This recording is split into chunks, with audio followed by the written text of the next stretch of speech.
Robert Baratheon had never known the likes of the agony that overcame him. One moment he was deep in the forest with wine singing in his blood and the thrill of the hunt roaring in his ears. The next, a monstrous boar had gashed him open, leaving him sprawled in the damp undergrowth. He remembered little after that first spray of crimson. He vaguely recalled Lancel handing him more wine than sense demanded and a scuffling, bristling shape bursting out of the shadows. Then the blackness crept over him like a slow wave. Voices had swirled in and out of consciousness. Ned's voice, that calm concern, that unwavering loyalty. The warmth of Barrist and Selmy's calloused hand gripping his. Renly's frantic face. Cersei, somewhere in the distance, her voice pitched in tension and fear or something that sounded like fear. Yet Robert had managed to stave off the darkness longer than any man thought possible. When he finally rose from that bleak sea of half-sleep, he found himself in his great bedchamber within the Red Keep. The pungent sting of herbs filled his nostrils. Grand Maester Pycelle's trembling hands had done their work with poultices and powders, all meant to keep him among the living. For the first day, Robert did nothing but drift from one shallow slumber to the next, roused only by his own groans and the throbbing ache radiating from the bandaged slash on his torso. He was aware, in a hazy sort of way, that Ned Stark was there, as solid and real as the Winterfell god would. He was aware that occasionally a timid servant would step in to check on him, saw the flicker of candlelight shining on gold when his queen hovered by the doorway. He did not speak at first. He felt beyond words, as if they were too heavy a burden for his battered body to carry. He had fought countless foes in his youth, hammered heads open with his warhammer during the rebellion, seen old Targaryen knights flee before him. Yet the boar's tusk had nearly taken his life in the silent gloom of the Kingswood. It was some bitter irony, or perhaps just the god's sense of humor, that the boar had come so close to ending him when traitor princes could not.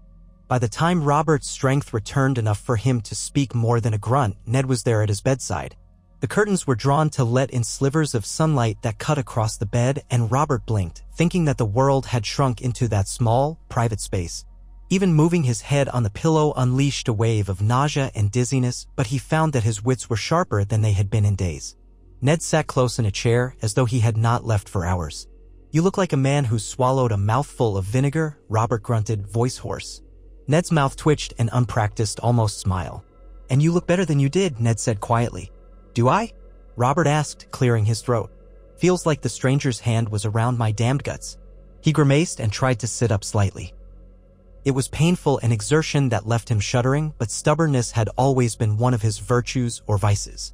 "Gods, but I feel half a man." "You're alive," Ned said, steady as stone. "That's more than any of us expected a day ago." "It takes more than a boar to kill me," Robert said with forced bravado. It seemed important to sound strong, if only for a moment, though the grimace that twisted his features betrayed the lie. Any fool can see that. But he knew, in a more honest corner of himself, that the boar had nearly done the job.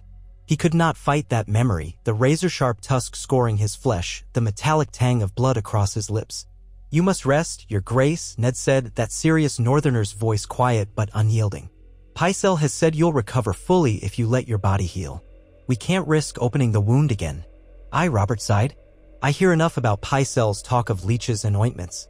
He peered at Ned's face, noticing the heaviness there, the lines etched by sleepless nights. "Tell me, Ned, what's been happening while I've been laid up like a damned babe in swaddling cloth?" Ned's gaze flickered, and Robert thought he saw a shadow of worry. "The realm stands calm for now," the Lord of Winterfell said carefully. "But there's been tension in the castle. The Lannisters," he paused, searching for the right words. "They're anxious about your recovery and your queen as well. There have been more letters from Lord Tywin. He urges caution about the succession." Robert let out a ragged breath. "Succession," he echoed in a scoffing tone. "All Cersei and Tywin do is fuss over the line of kings. Am I dead yet? Or do they want me in the ground so soon?" Ned was silent for a long moment. "No one questions your rule," he said at last, though his tone was guarded. "But the question arises, if you are bedridden, unable to appear before the court, certain tasks need attending to." Robert gritted his teeth, causing a new wave of pain to flare in his side. "Let them see me ill. They can wait on me hand and foot." But the more sensible part of him recognized the truth that Ned was hinting at. An ailing king could not hold counsel, sign documents, or keep the lords in line as effectively as one who stood, hammered his fists on the table, and roared orders. If Robert's wounding was as dire as it felt, there would need to be some official caretaker for the realm's governance until he regained his strength. A regent or a hand or both. He had named Ned as hand months ago, but that had brought its own share of complications. Now, in the hush of this chamber, the weight of the crown pressed on him like never before. So he looked to his oldest friend. "Ned," he said, letting the pain show in his voice, because it was only Ned. "I can't do it all. The realm will tear itself apart with me moaning like a stuck sow in this bed. I need you to handle it, to hold the realm together. You always were the better man for it anyway." Ned's face tightened, and Robert knew that seriousness was not from ambition but from reluctant acceptance. "Your Grace, don't quibble about the title. Just do it." Robert shifted, letting out a low hiss as the movement jostled his bandages. "I name you Lord Regent, Ned. You've a better head than me for laws, for the running of kingdoms. The realm needs a steady hand, not my fist. The fighting, that's all I was ever good for, wasn't it?" He felt bitterness for just a flicker of a moment, remembering the days of the rebellion when all he needed was an enemy to smash. But a king needed more than that. A king needed patience, cunning, and some gift for subterfuge.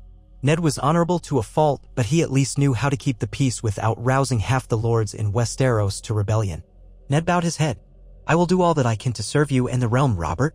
But let it be known that I do so until you are strong enough to rule again." Robert smiled a grim smile. "Perhaps. Or maybe you'll do such a fine job, I'll let you keep the damned seat. This bed is more comfortable than the Iron Throne." He gave a rusty chuckle, stopping only when the movement aggravated the cut on his side. Ned rose, put a hand on Robert's shoulder gently, and then turned to go. In that brief moment, Robert felt a deep well of gratitude for the man who had stood by him through thick and thin. As the heavy door to the king's chambers swung shut, Robert let his head sink back into the pillows and closed his eyes, letting his exhaustion take him. If any man could keep peace in the realm, it would be Ned Stark. May the gods help him. In the days that followed, Lord Eddard Stark, as regent of the Seven Kingdoms, oversaw every essential function of the court. Robert's council, such as it was, found itself deferring to the Lord of Winterfell. Peter Baelish, master of coin, tried to test the new arrangement by plying Ned with sly remarks, but Ned had a quiet severity that kept even Littlefinger from straying too far from courtesy. Varys watched from the shadows as he always did, speaking in riddles about whispers from distant corners of the Red Keep, and Pycelle tottered about with another potion for the king's recovery. Renly hovered at the edges, though somewhat subdued by the scare of his brother's near-death experience, and Barristan and Selmy stoically guarded the hall. The greatest tension came from Cersei and her brothers. Jaime Lannister, restored to the King's Guard after that ill-fated scuffle years ago in another place and time, stood behind her, silent and handsome with eyes like polished gold. Tyrion, the imp, had arrived in King's Landing not long before Robert's hunt and now offered his cynical remarks at the small council, though whether out of genuine cunning or love of mischief no one could say. But it was the Queen herself whose anger flared at the edges of every discussion. More than once she turned her emerald gaze on Ned, lips pursed. She questioned him in front of the lords, why the sudden need for a regent? Robert would recover soon, she insisted. Why should Stark assume such powers in the meantime? Ned, always mindful of courtesy, replied, because it is the king's will, my lady, or his grace entrusted me with this duty, or I act only to keep the peace in his name. And each time, Cersei would watch him with a cat-like stillness, as though measuring how far she could push before the game turned dangerous. Yet the court was unsettled by more than just wounded pride. Robert's injuries had ignited old questions, especially about the line of succession. Joffrey was the acknowledged prince of the realm, the heir apparent. But there were whispers in the corridors about how Robert had never truly seemed to care for Joffrey's training or presence, how he might name someone else if he recovered in a mood. Then there were rumors that perhaps Stannis or Renly might make a move. Tension simmered under every conversation, and Ned felt it like a sharp chill that reminded him of the northern winds. The days turned to a week. Robert's health improved, albeit slowly. He drank less, in large part because Pycelle had forbidden him any wine for a fortnight, and the wound was healing, if a bit slower than a younger, healthier man's might. Ned's regency began to have a noticeable effect on court. Where Robert had often left the details of governance to this counselor, or that, only occasionally stepping in to bark orders, Ned was systematically seeing to matters of justice, finances, and diplomacy. Some lords welcomed this quiet, measured style. Others, especially those in the Lannister fold, found themselves increasingly uneasy at the notion of a Stark controlling the capital. One evening, Ned was finishing his day's work at the desk in the Hand's Solar when a messenger slipped inside, bowing quickly. The man looked pale, as if he had run the entire length of the keep. "My lord," the messenger said, "Ser Barristan requests your presence in the king's chamber." At once. Ned stood, heart-thumping. He had been dreading word of Robert's decline, but the messenger wore an anxious expression that might signify many things. Gathering himself, Ned followed the man, striding quickly through torchlit corridors until they reached the threshold of Robert's apartments. Barristan Selmy stood guard outside with a look on his lined face that told Ned something urgent was afoot. Inside, Ned found the king propped up on pillows, hair disheveled, and a scowl etched into his bearded face. Standing by Robert's bedside was none other than Cersei, hands clasped tightly before her, and a silent but simmering tension hung between them. Joffrey and Tommen were absent, as was Myrcella. Only Jaime Lannister lounged in a corner, coolly watching, one hand resting casually on the hilt of his sword. Robert noticed Ned's entrance and beckoned him closer. "Ned," he said, and there was an edge in his voice. "I need you to speak with me. Alone." Cersei stiffened. Jaime lifted his head, golden hair catching the light. "Your Grace," Jaime said, "would you prefer your Kingsguard remain by your side? Or do you trust you're safe enough?" "Safe?" Robert barked a humorless laugh. "Yes, Sir Jaime. I think I can manage a private conversation with my own regent." His dark eyes flicked toward the queen, and that was all it took. With a glare, Cersei swept from the room, Jaime following at her heels like a predatory cat, though he paused a moment to offer Ned a pointed stare as if to say, "Remember, my eyes are always on you." Then he, too, was gone. When the doors had closed and there were only a couple of sworn servants at the edges of the room, Robert gestured for them to depart as well. Soon, only Ned and the king remained. Robert ground his teeth and then said in a lowered voice, "I know you've suspected something about the children." Ned's face remained impassive, though his mind was racing. He had spent the last few months, even before Robert's wounding, piecing together genealogies and noticing discrepancies in Joffrey's parentage. The black of Baratheon hair always triumphed over fair colors, or so the old records suggested, but Joffrey, Myrcella, and Tommen had each come forth as golden as Lannisters. The notion that had dawned on Ned was a monstrous one, that these children were not Robert's at all, but Jaime's, Cersei's twin brother. The cunning of the Lannisters would know no bounds. But Ned had not confronted Robert openly yet, for the king's precarious health had demanded caution. He had quietly resolved that if Robert survived, he would find a way to either confirm or dismiss the vile rumors and keep the peace as best he could. Yet here was Robert himself, suspicion in his dark eyes. Perhaps wounded and forced to see the world from a vantage of helplessness, he had begun to notice what he had previously ignored. "I fear I do," Ned answered, bracing himself. "I have found evidence." Robert's jaw clenched, and a flash of anguish and anger warred in his gaze. "It's all been swirling in my head ever since that bastard boar knocked me senseless. I started thinking of how little Joff looks like me or acts like me. I kept seeing him with that same sneer as Jaime. And the girl, Myrcella, I could never see my own reflection in her face. So I began to think, and once a man like me thinks, well, I know it's not exactly my strong suit, but I know a falsehood when it's right in front of me. The children, they're not mine, are they?" Ned inhaled. "I cannot say it is certain, Your Grace. But all evidence I've gathered suggests they are Jaime Lannister's get." Robert's breath came fast and harsh. He lowered his gaze to the furs covering his body. "Gods be good. How could I have been so blind? Drinking, whoring, ignoring my duties? I let this happen under my roof in my bed. The entire realm has been believing Joffrey is the rightful prince, the heir to the Iron Throne." His voice was thick with hatred, but whether it was hatred for Cersei or himself was not entirely clear. "Lannister filth. I should have," he broke off, coughing, pain etched into every line of his face. Ned reached out a hand to steady him. "You must be careful, Robert. This knowledge, if made public, it could tear the realm apart. Tywin Lannister would not stand for it, and Cersei." Robert barked a cough of a laugh. "She'd have my head if she could, but she can't. I'm not dead, not yet. And you're my regent, Ned. That means I can trust you to see this done properly." "Done? What do you intend?" Ned asked softly.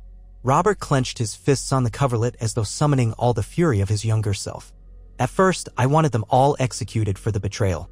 For the lie. But I'm not sure the realm can withstand that. Tywin would raise half the Westerlands in revolt. War would erupt and half the kingdoms would die in the crossfire. We can't have that. The War of the Five Kings," he paused, shaking his head. "I fear that in a weaker realm, or if I had died, we'd be at war already. Renly and Stannis would tear each other apart for the throne, the Lannisters would do the same. There'd be battles from one end of Westeros to the other. That's what I see in my nightmares. Perhaps the gods spared me so that we might spare the realm." Ned nodded slowly, feeling a deep sense of relief mingle with the tension. "What do we do then, Robert?" The king closed his eyes for a moment. "I'm not strong enough to handle this alone. But if I do nothing, I'm a cuckold and a fool. The entire realm is built upon the lie that Joffrey is my heir. You know, Ned, about my bastards, about Gendry and whatever other children might lurk about in Flea Bottom. But they hold no place in the line of succession. Stannis is my lawful heir if I have none of my own. And Renly could press his claim by force, Ned added quietly, if it came to that. Aye, Robert said, but I'll not let it come to that. Here is my thought. I will disown Joffrey, Myrcella, and Tommen. Quietly, if it can be managed. I'll set them aside from the succession. Let them keep the name of Lannister if they will. But they won't be called Baratheon, not after what's happened. Let them live, or go to Casterly Rock with their mother so that the realm isn't plunged into bloodshed. Tywin might rave, might threaten war, but if I handle this carefully with you at my side as regent, we can keep him in check. I still have the Tyrells and the Reach behind me, the Stormlands, the North, the Vale, enough to face him if we must. Ned's heart pounded as he considered the implications. That is still a grave step, Robert. Cersei will not go quietly. I wouldn't expect her to. But I've an advantage. I've survived that boar. She can't dance on my grave yet nor crown her cursed son. Robert's face was thunderous. She thinks to keep me weak, but I am still the king. You, Ned, you must be the blade I wield. The voice I send. You'll stand before the lords, perhaps even muster a few of our greatest allies, and present this. Carefully. If it sparks war, so be it. We'll crush them before they can gather a full rebellion. But gods, I hope it doesn't come to that. I've seen too much war. Ned bowed his head. I will do as you command. But I beg you to let me try to negotiate with them first. If the Lannisters are given an out and honorable retreat, they might accept.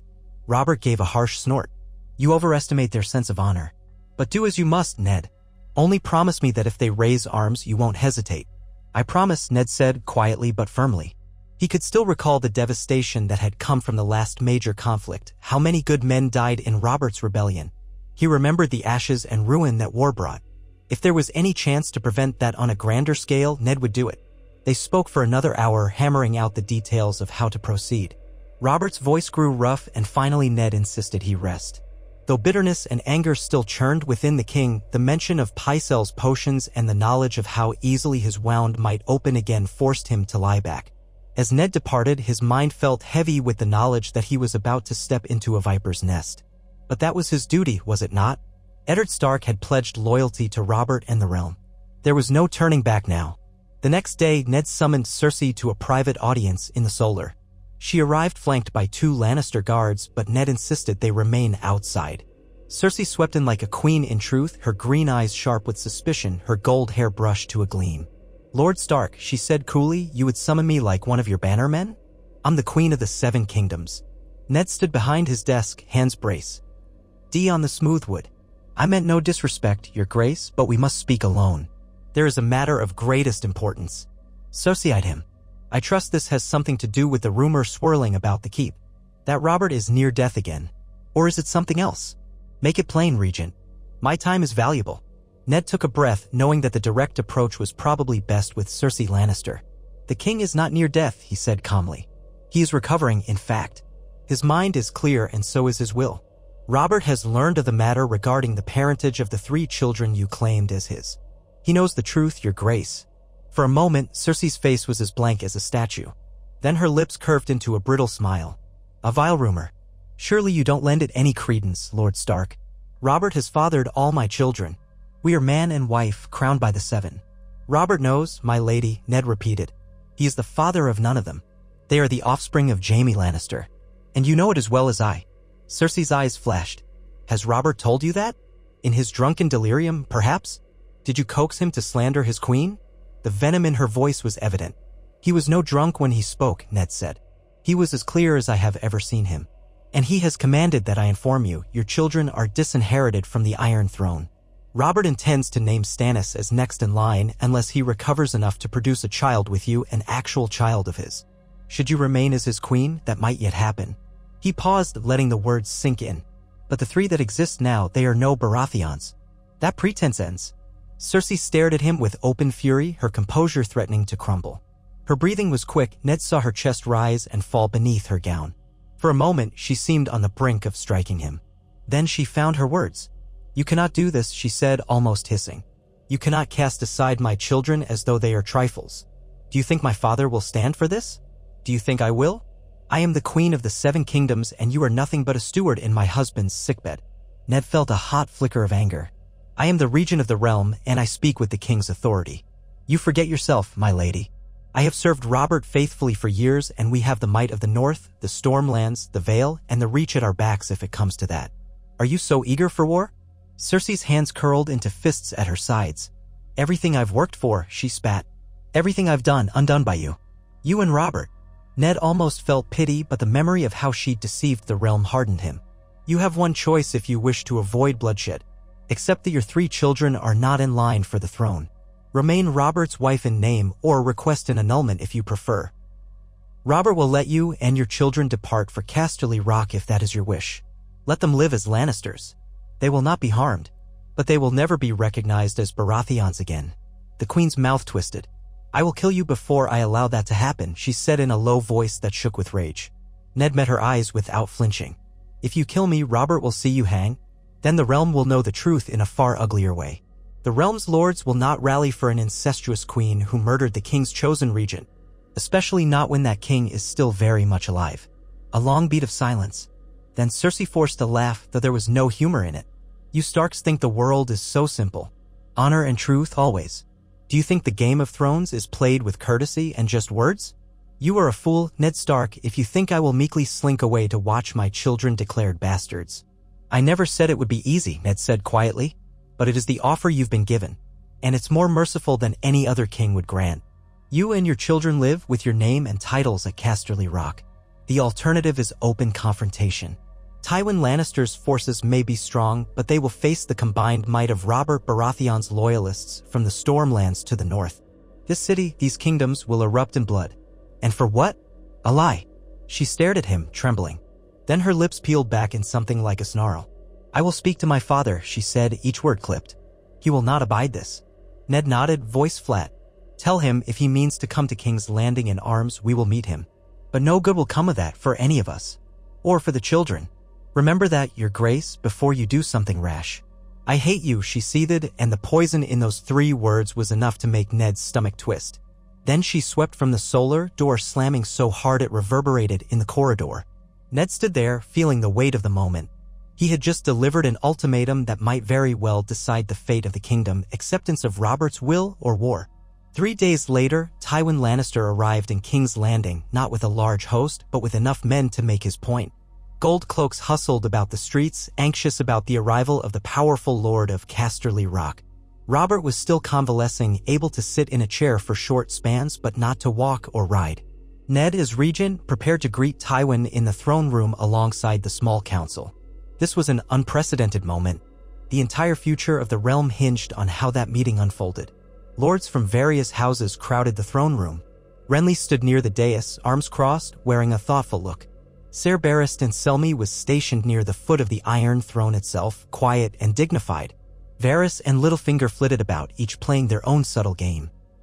The Queen had not appeared, possibly at Tywin's instruction, possibly out of her own desire to avoid public confrontation.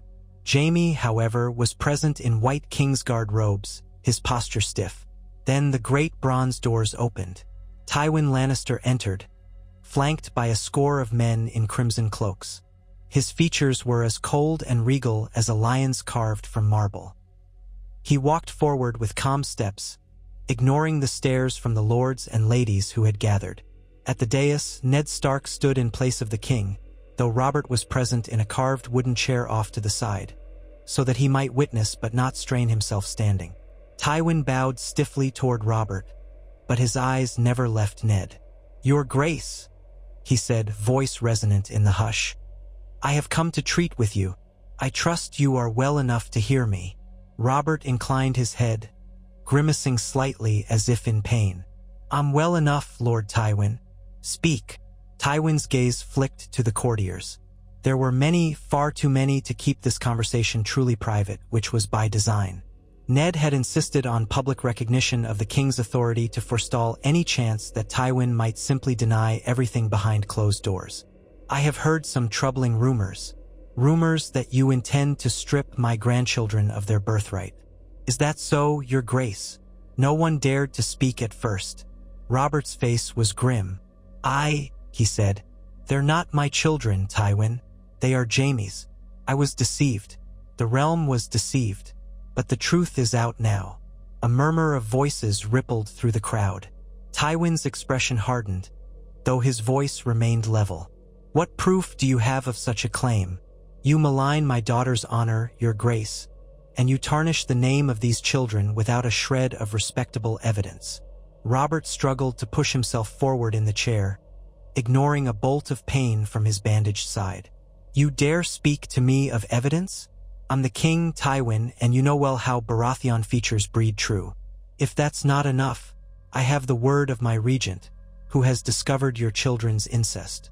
Ned stepped forward then, addressing the room so all could hear.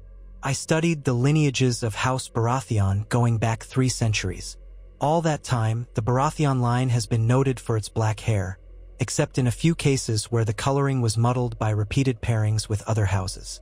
Yet these 3 children, Joffrey, Myrcella, and Tommen, show no trace of Baratheon heritage. Furthermore, I confronted the queen with the possibility. Her reaction was telling. He did not mention the threat on his life. That part was best left unsaid for the moment." Tywin's jaw tightened. "Slander and supposition," he said, voice chilling the air. "You risk civil war if you proceed with this madness. My son Jaime is a sworn knight of the Kingsguard. He is sworn to protect the king, not cuckold him." Robert gave a bitter chuckle. "Kingsguard, indeed. I was also sworn to protect the realm, yet here we stand on the brink of war because your family can't keep your filthy secrets to yourself. Now enough, Tywin. I won't hear more denials. I offer you a choice, accept that Joffrey and the other 2 are not mine. Accept that they forfeit any claim to the Iron Throne and I'll let them keep their lives. If you will it, they can remain in the Red Keep as wards or go with Cersei back to Casterly Rock. I have no desire to slaughter children, not even the bastard children of your incest. But they cannot be called Baratheon. They will not succeed me or any other rightful heir to House Baratheon. That ends here." Silence stretched in the throne room so thick it felt like a physical presence. Tywin glanced around the hall, measuring the crowd. He saw the steel in the eyes of Ser Barristan, the readiness in the posture of the gold cloaks that lined the walls. He must have known that his men, though loyal, were outnumbered should he try anything rash. "My daughter is your queen," Tywin said. "To slander her like this is to break the marriage pact between our houses." Robert bared his teeth in something that was not quite a smile. "Perhaps the marriage was a sham from the start, Tywin. But I'd keep her as my wife if she so wishes. There's still time for a real Baratheon heir. If she chooses to part ways, she may do so under the conditions I've set.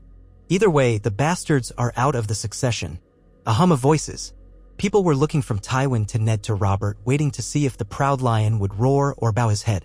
Cersei was absent, which in itself spoke volumes. Perhaps she had realized she couldn't face the throng. Jaime Lannister stood behind Tywin, face like carved ice, fists clenched at his sides. In the end, Tywin Lannister gave a short nod. "If the queen consents, I will not force the matter." "As you say, your grace." His voice was like a drawn blade, but he was forced to keep it sheathed. "But know this, House Lannister does not forget insults. We pay our debts in kind." Robert stared at him, reading the unspoken threats. "Your debts, Tywin, I have no doubt you'll try to pay. But if you try to raise a banner in rebellion, we'll crush you. We're too close to the memory of the last war to walk blindly into another. I'm offering a truce. Take it and be thankful." Tywin's face tightened, but he turned and left the throne room with Jaime and the Lannister retinue in tow, ignoring the stares of the crowd. As the wide bronze doors slammed shut behind them, the hush snapped and lords and ladies began to murmur amongst themselves as if released from a spell. Ned scanned the hall, feeling his heart thud in his chest. He had imagined countless times in the last few days that Tywin would not yield so easily. Surely this was not the end of it. But for now, the immediate threat of a brazen confrontation had been averted. No swords drawn, no blood spilled.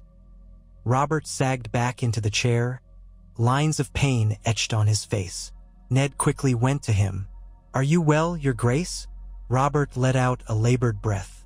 "As well as a man with a chest wound can be," he muttered. "But I'll live. That snake Tywin won't go quietly, Ned. You know that." "I do," Ned said, quietly enough that the nearby courtiers couldn't overhear. "But for now, at least we avoid war." Robert gave him a tired nod and motioned for Barristan to assist him out of the throne room. Ned followed, outwardly calm, inwardly roiling with concerns about what the Lannisters might do next. Yet as they left, He caught sight of Littlefinger's sly grin and Varys's curious expression. He wondered how long peace could truly last in King's Landing when those two were at play. That evening, Ned took a rare moment to gaze from a balcony overlooking Blackwater Bay. The sky was tinted with the purple wash of twilight, the last rays of the sun dancing on the water's surface.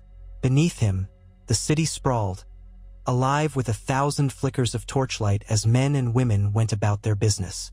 So many souls, Ned thought, and how close they came to disaster. Perhaps they still were. He prayed to the gods old and knew that no more blood would be spilled. The next few weeks were tense, but peace held.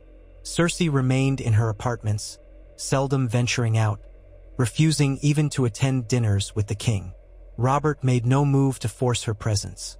His anger burned hot, but perhaps the brush with death had tempered his usual impulses. Instead, he spent his time slowly recuperating, frequently in the company of Renly, Baratheon, or Ned. Each day, Ned quietly carried out his duties, hearing petitions in the throne room, ensuring the gold cloaks were well provisioned, keeping the city stable. Whispers abounded in the corridors, that Joffrey sulked in his rooms, smashing chairs in a fury, that Myrcella wept often, confused and uncertain. Tommen, too young to fully understand, clung to his mother. The entire court could sense the fracture that had formed along the seams of House Baratheon and House Lannister. Many wondered if this was the calm before the storm. But days became weeks, and Tywin did not call his banners. Instead, messages passed between him and the queen behind closed doors. Perhaps he counseled her to remain as Robert's wife, if only to salvage some vestige of alliance. Others claimed he was quietly orchestrating a departure for her and the children, to bring them back to the Rock. Ned had no illusions about Tywin's cunning. The man might easily be plotting a more subtle vengeance. But at the same time, if Tywin truly believed an open war would be suicidal, he might bide his time, seeking other ways to restore House Lannister's power. A fortnight later, Robert summoned Ned to his chambers. This time the king was able to stand upright, dressed in a simple tunic of Baratheon black and gold.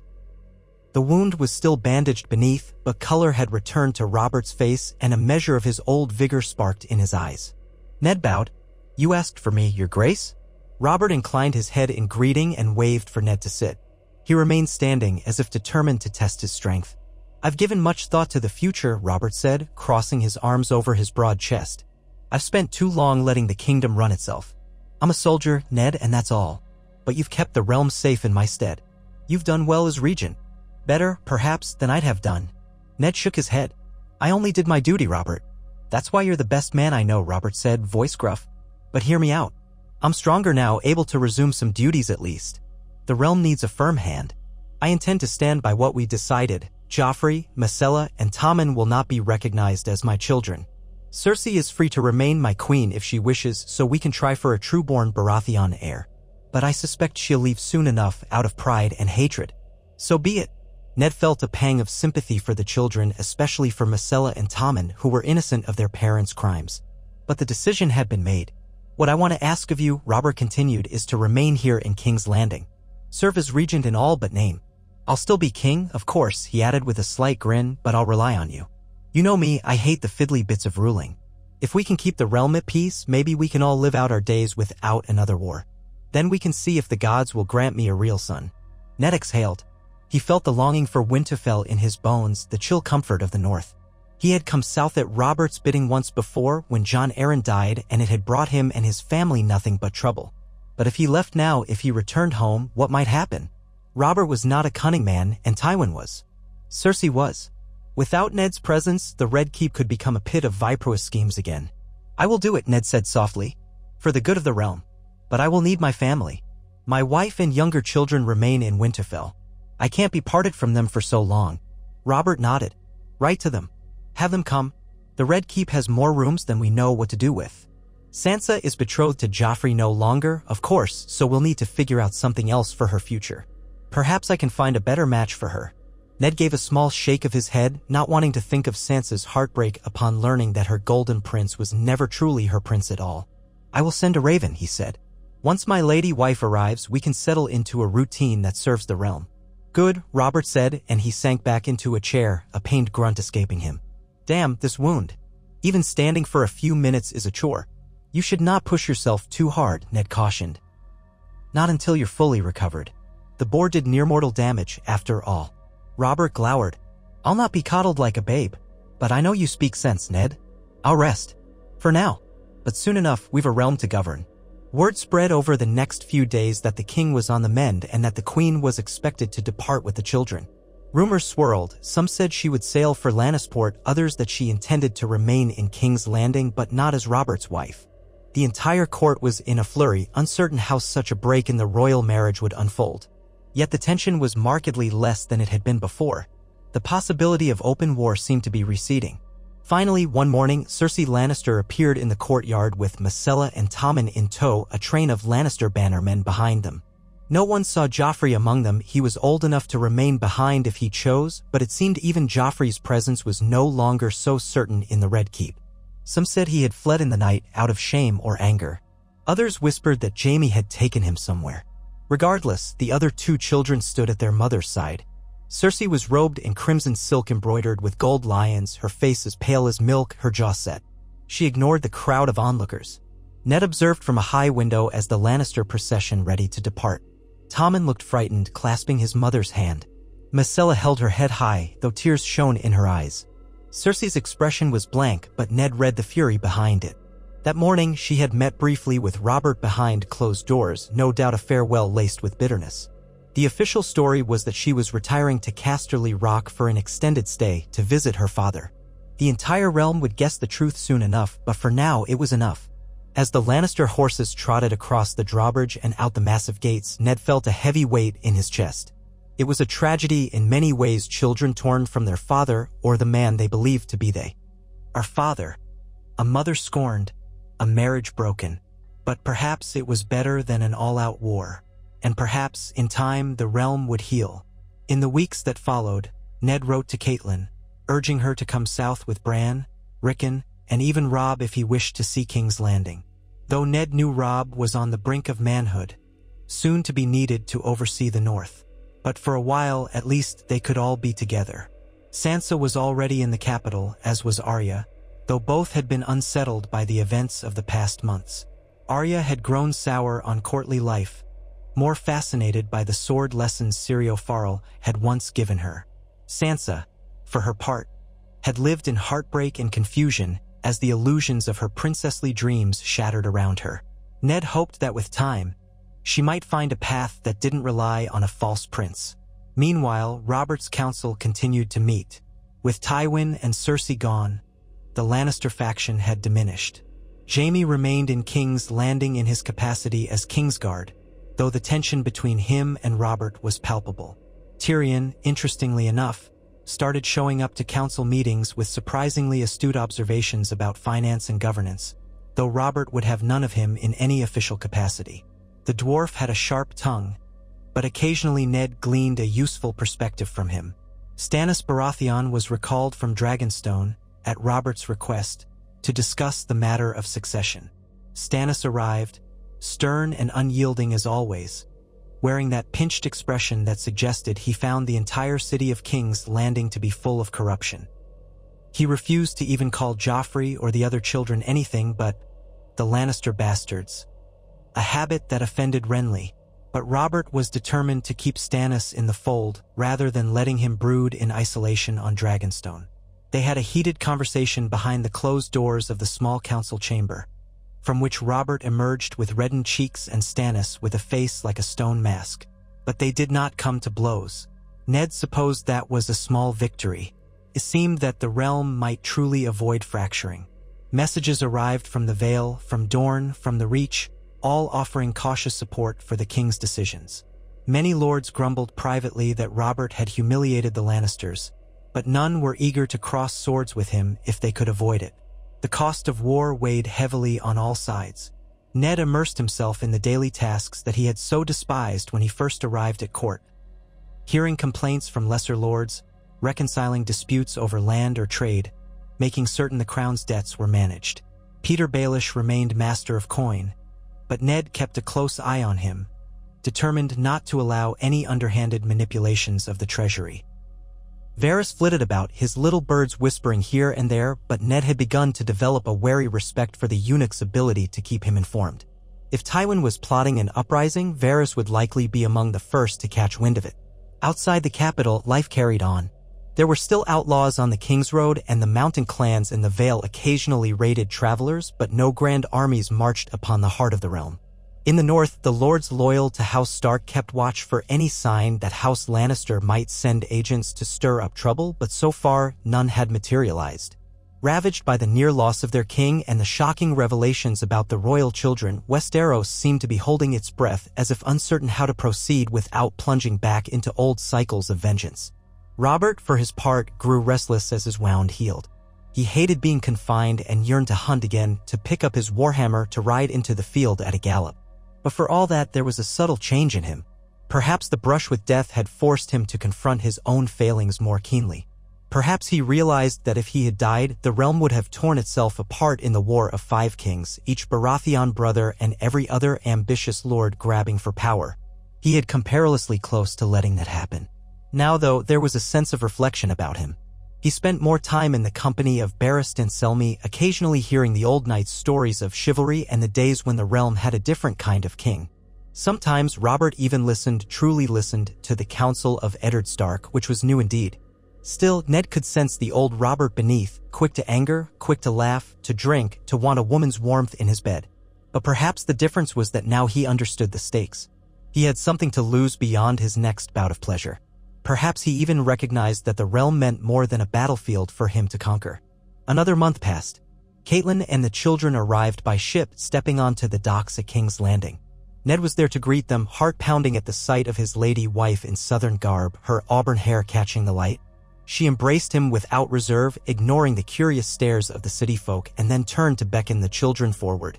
Bran looked about with wide eyes, no longer the boy who had once dreamed of climbing the towers of Winterfell. His accident had left him partially crippled, but Maester Luwin's care and time had helped him grow stronger. He leaned on a carved wooden cane, though he tried to stand as tall as his father. Rickon clung to Catelyn's skirts, only 6 years old, uncertain of these bustling docks. Robb was not with them. He had chosen to remain in the north, where he felt called to oversee certain matters as the heir to Winterfell. But Ned was glad enough to see the rest of his family. He led them all to the Red Keep, where new rooms were prepared for them. Sansa and Arya emerged to greet their mother and siblings. There were tears, laughter, and a poignant sense of relief that, at least for now, they were together. Ned gazed at them, remembering that moment in the Godwood at Winterfell before all this chaos began. He vowed silently to keep them safe, to shield them from the worst intrigues of the capital. Time passed.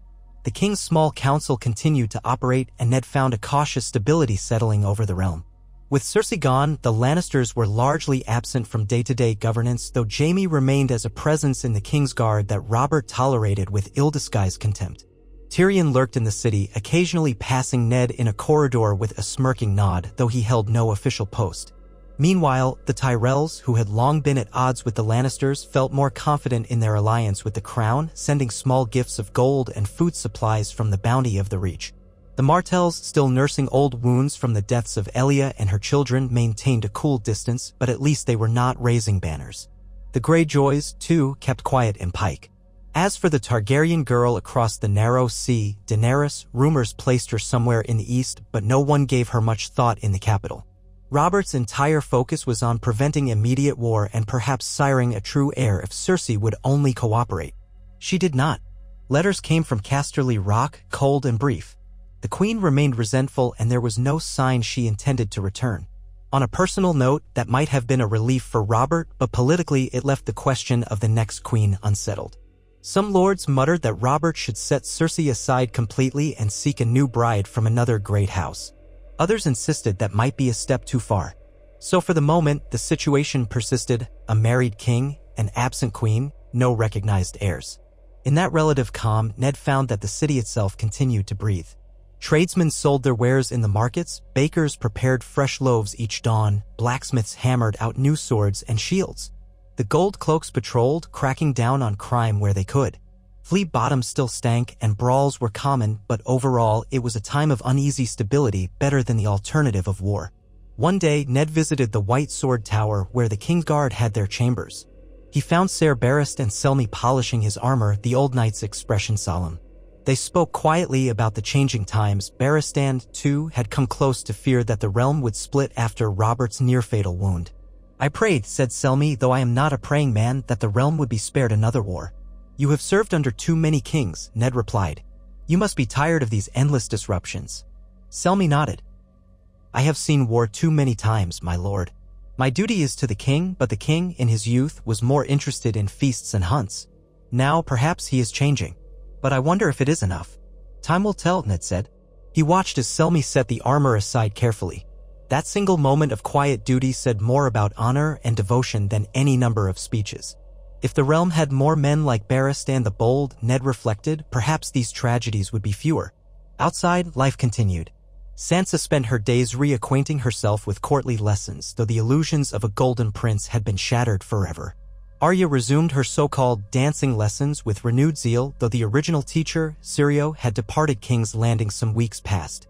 She found other ways to practice, sometimes coaxing the master-at-arms and sometimes wandering the castle's lesser halls, practicing footwork with her wooden sword. Bran, meanwhile, explored the Red Keep's corridors when his cane permitted, frequently accompanied by Rickon. The younger boy marveled at everything with big eyes, while Shaggy Dog, his wolf pup grown larger, lingered in the makeshift kennel. Catelyn tried to look after them all, but Ned could see she worried. She missed Robb, and she worried that at any moment, the fragile peace with the Lannisters might shatter. Ned, too, worried.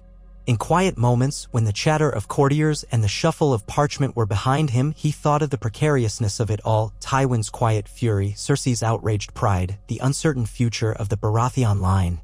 The possibility that Stannis or Renly might see an opportunity eventually to press for more power.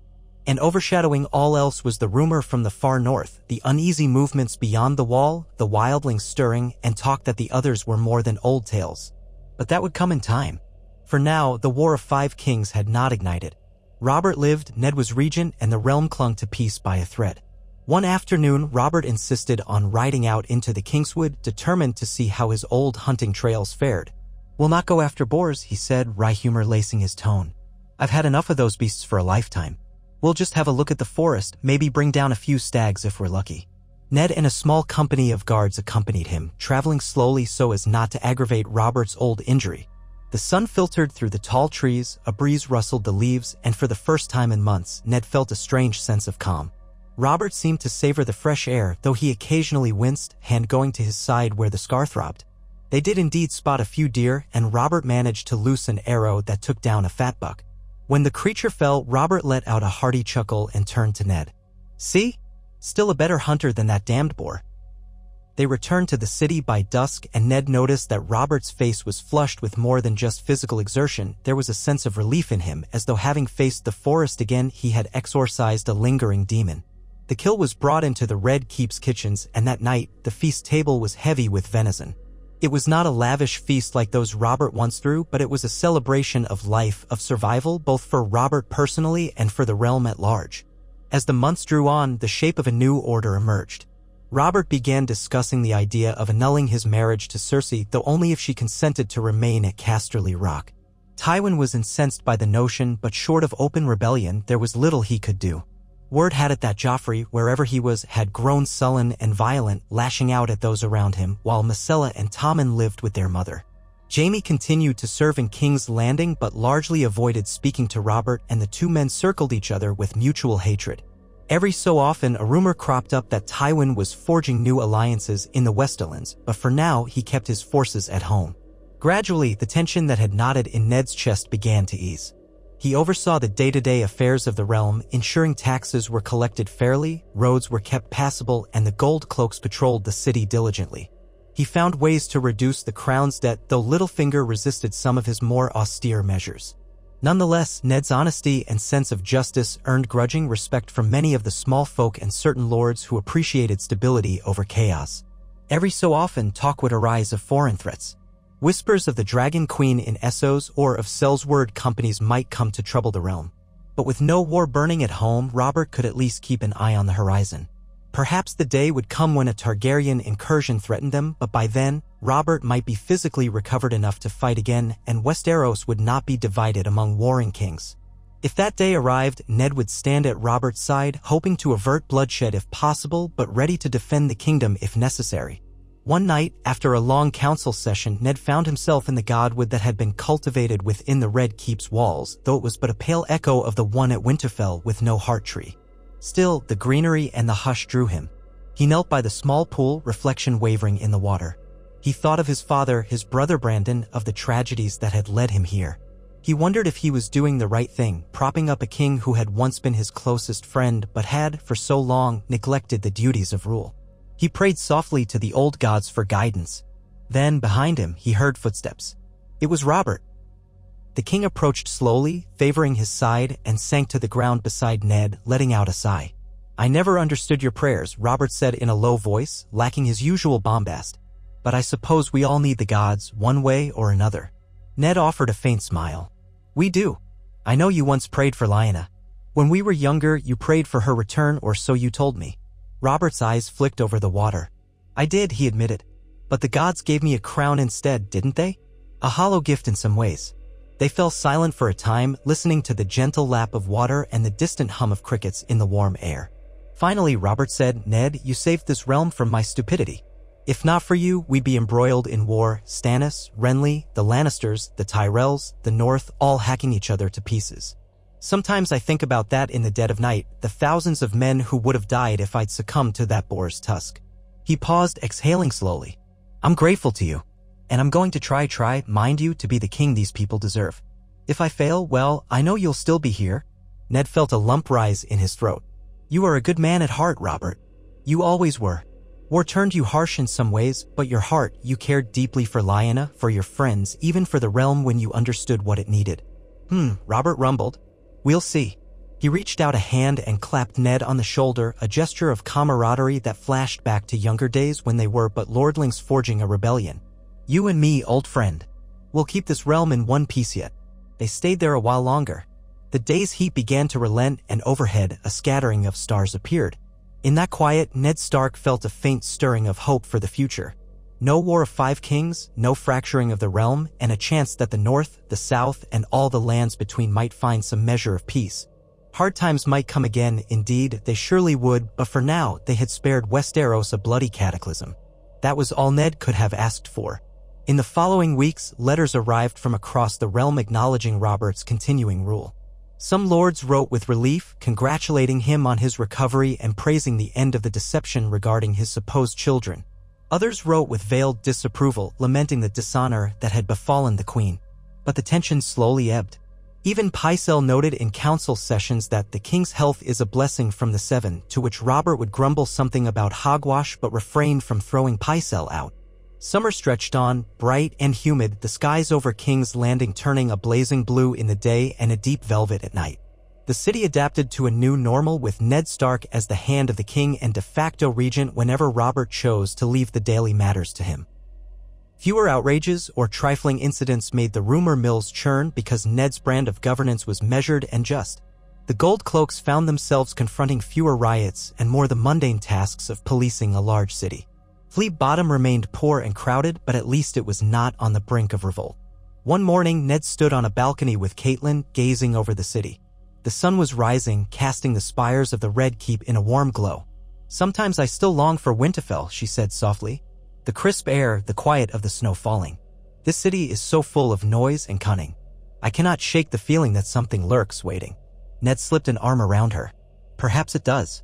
This is King's Landing, after all, and we have no shortage of those who love their plots. But for now at least, the realm stands at peace. That counts for something." She leaned her head against his shoulder, letting out a soft sigh. "Yes, for something and hopefully for more." They watched as the city awoke below, a bustle of life and commerce, the distant sound of fishermen at the docks shouting the morning's catch, the clang of blacksmiths, and the hum of thousands of souls going about their day. The Targaryen kings who once ruled from the Iron Throne would never have imagined such a scenario, a Baratheon king in a precarious marriage alliance only to cast it aside and disown the supposed royal children yet still maintain peace. History had taken a new turn, shaped by chance or the will of the gods or perhaps by something deeper. All Ned knew was that they had done what they believed was right. Robert still wore the crown, Ned still carried the burden of rule, and Westeros was momentarily spared the savage heartbreak of open conflict. He did not fool himself into thinking they had banished all danger. But for the present, there was life and hope in the capital. In time, perhaps Robert would find a new bride. Perhaps he and Stannis might mend their awkward rift enough to establish a line of succession that didn't rely on sheer luck. Perhaps House Lannister, so carefully nursed by Tywin's ambitions, would rise again in some cunning ploy, or perhaps the father's old age would slow him enough to keep him from launching another war. Perhaps Daenerys Targaryen would land on the shores of Westeros someday, dragons at her back, demanding the throne. Yet none of that had to be decided in this moment. For now, Robert Baratheon lived and had named Eddard Stark as his regent. The War of Five Kings had not come to pass. Men might whisper of the conflict that could have been, the strife that might have broken the realm. But it remained a whisper, a half-forgotten nightmare. And in the hush of the Red Keep's corridors, the Kingswood's rustling branches, the stoic stones of the north, and the rolling fields of the Reach, a fragile peace held steady, guided by the unwavering honor of one man and the tempered will of a king who had almost lost his life to a boar. Sometimes, at sunset, Ned would walk the battlements of the Red Keep, gazing westward, imagining how the sun touched the fields and seas across the kingdom. He thought of the men and women who might have died in a grand war of thrones had fate taken a different turn. He imagined the battered corpses, the wasted fields, the burned villages. He thanked the old gods that, for now, they had escaped that bloody road. Some nights, Robert joined him, leaning on the ramparts, saying little. They'd watched the horizon together, two old friends who had fought a war in their youth and now, through luck or providence, had staved off another. Robert would rub at the scar on his side, as if reminding himself of mortality, of the cost of his own recklessness. Ned would bow his head, remembering the dead that might have been, as well as those who had fallen in the war that made Robert king. They were not perfect men, nor perfect rulers. But Westeros did not need perfection. It needed stability, it needed room to breathe, it needed respite from endless conflict. And for a time, at least, that was what it had.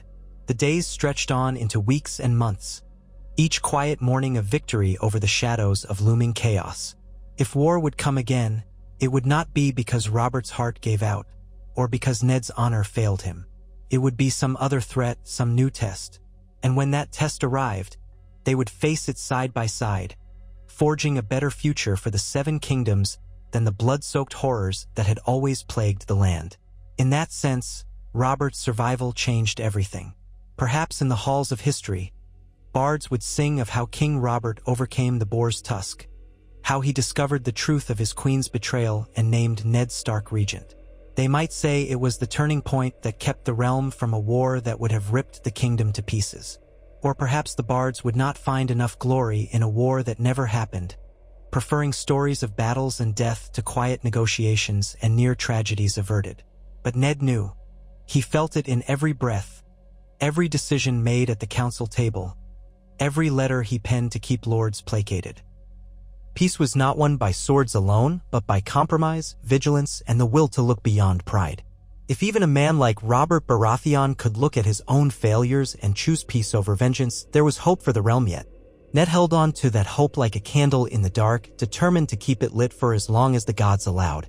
So the days passed, the realm at relative peace under the watchful guidance of a king who had tasted death and a hand who believed in honor above all. The War of Five Kings remained only a shadow of what might have been, whispered about in corridors by those who indulged in nightmares. And perhaps that was the best fate for such a war, unbegun, unknown, and unnecessary, while men and women lived their lives in the sunlight of a gentler future. Ned Stark rose before dawn most days, driven by a mixture of habit and necessity.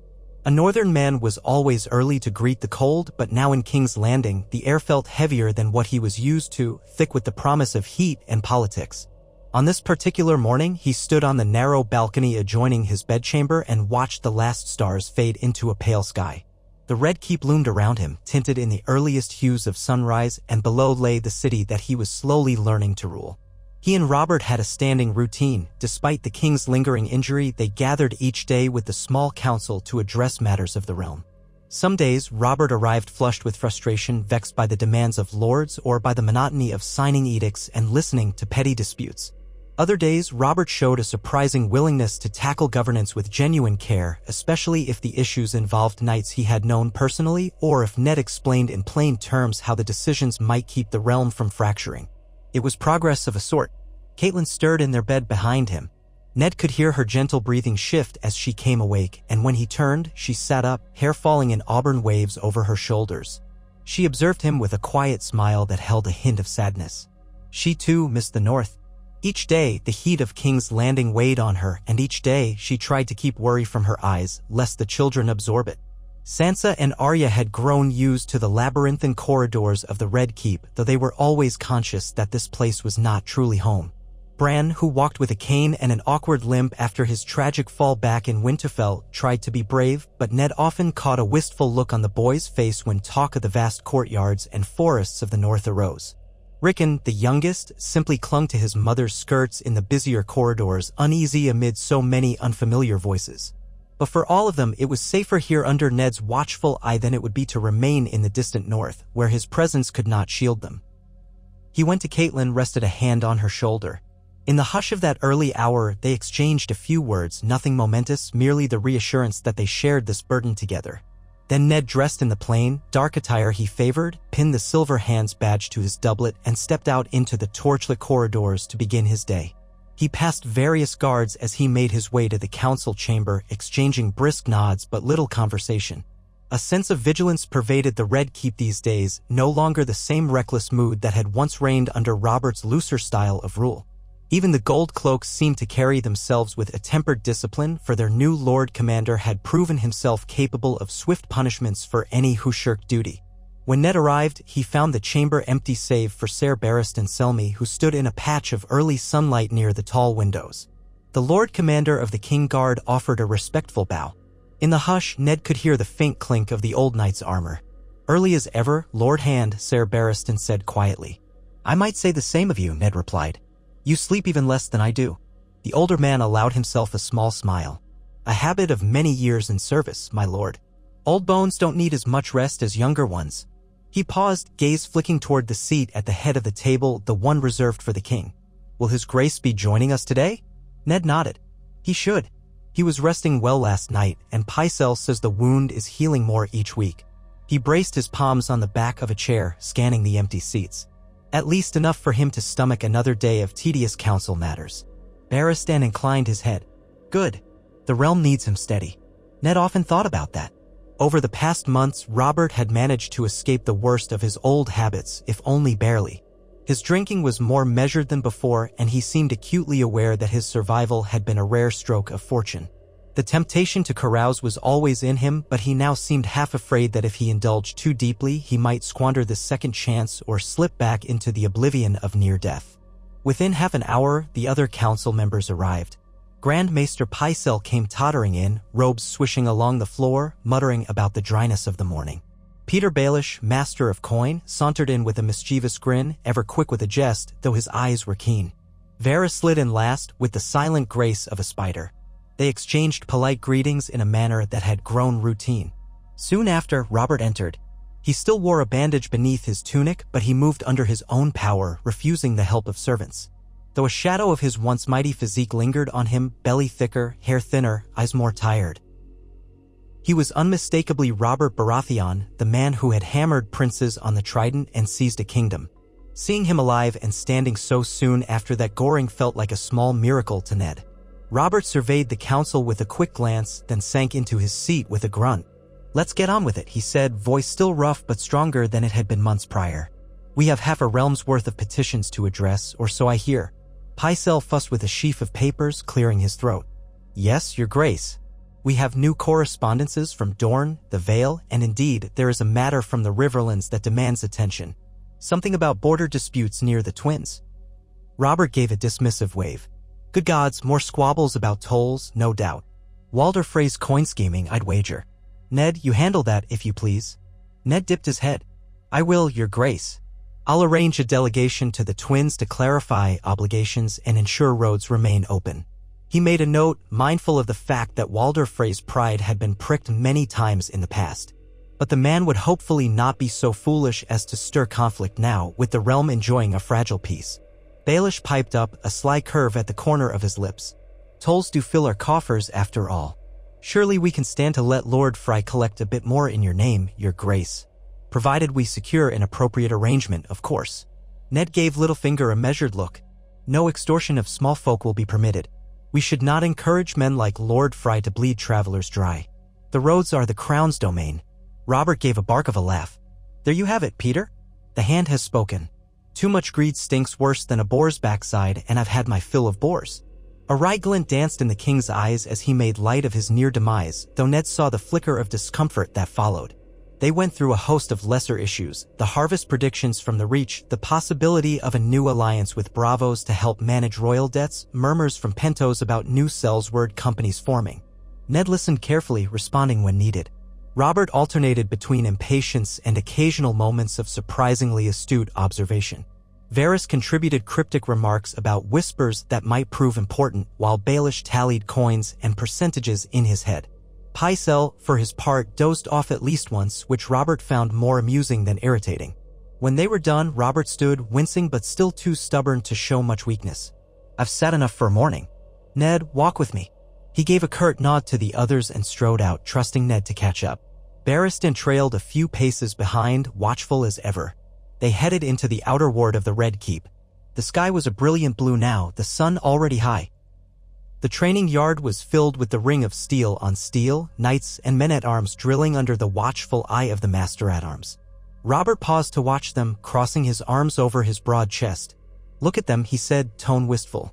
I used to be out there with a warhammer at dawn, smashing straw dummies until the muscles in my arms sang with pain.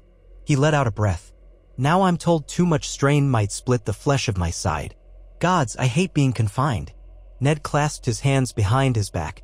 Your Grace, it's only been a few months. Wounds from a boar's tusk are slow to heal. Better to wait until you're certain you'll not rupture the wound again.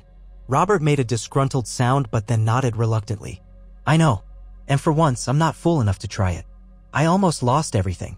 He began to walk again, passing through a gateway into the castle gardens. The air was rich with the smell of blooming flowers, too floral for Ned's taste, but he noted how Robert inhaled it as if reminding himself that he still breathed. A small fountain trickled nearby. You've heard about the overtures from the Tyrells, no doubt, Robert said, glancing at Ned. They're pressing me to set aside the marriage to Cersei and form a match with Margaery Tyrell. Or so Mace Tyrell's latest letter suggests. They want to bind the Reach fully to the crown now that the Lannisters are disgraced. Ned had heard the rumors. Margaery Tyrell was young and by all accounts fair, and the Tyrells were known for their ambitions. What do you think of it, Robert? A new marriage would certainly put a definitive end to any notion of restoring the Lannister alliance. Aye, it would, Robert said. But the Lannisters have all but spit in my face, and I've done the same to them. Tywin can stew in Casterly Rock for all I care. The question is whether the Tyrells are any more trustworthy in the long run. I remember their loyalty in the rebellion was questionable until they bent the knee after the Battle of the Trident. They supported the Targaryens until it was clear the war was lost, Ned said, recalling the bitterness of those times. Yes, Robert said, eyes darkening.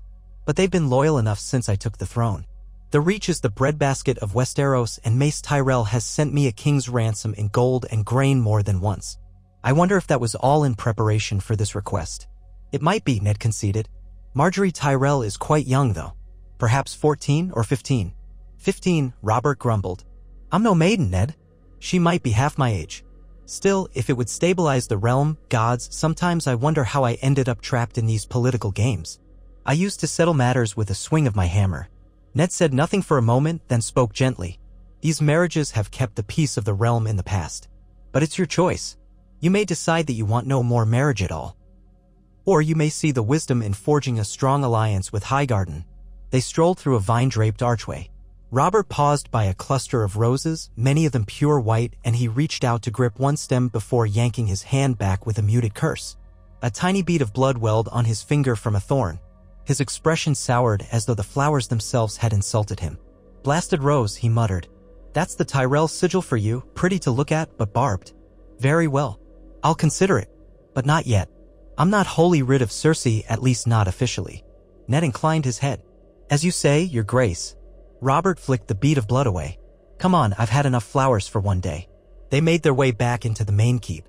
On the way, they encountered Arya in the corridor, wooden practice sword in hand. She was sweaty and disheveled, her hair escaping its ties, eyes gleaming with that fierce light Ned had come to recognize all too well.